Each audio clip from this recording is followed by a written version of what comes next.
Let's review how to cite newspapers following the rules in the Chicago Manual of Style. Now, newspapers are usually cited only in a footnote. However, for good measure, we will also provide examples of bibliographic entries.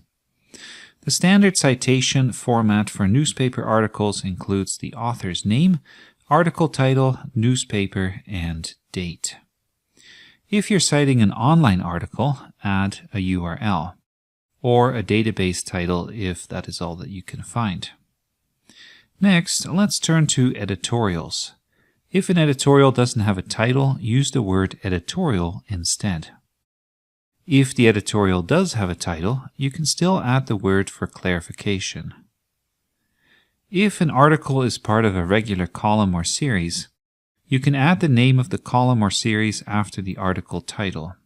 Make sure you use Roman font and title case. Alright, let's look at how to cite contributions from readers. For letters that have an actual title, apply the same rules as for editorials. If you wish to cite a comment, follow and adapt the format for online comments. Check out our lesson on online sources. Here are two examples with the second referencing the first.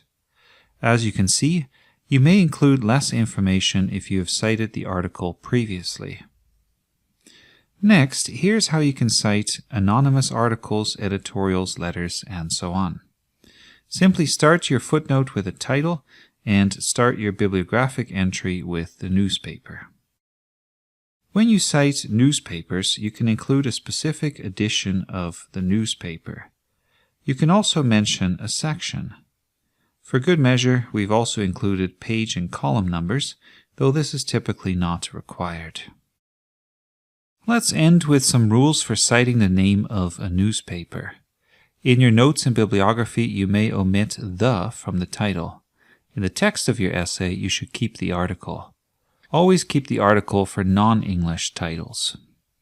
For local newspapers that are less well known, you can add the city in brackets. You can also add a state or province, abbreviated or not. If the newspaper title includes a city name, you may wish to insert the parenthetical information earlier and in italics. For example, for the Flin Flon reminder, you can insert the province in parentheses. Next, sometimes you may want to add a country name. And finally, in some cases, you may need to cite a news service rather than a newspaper. If so, don't italicize the name. That's it for citing newspapers.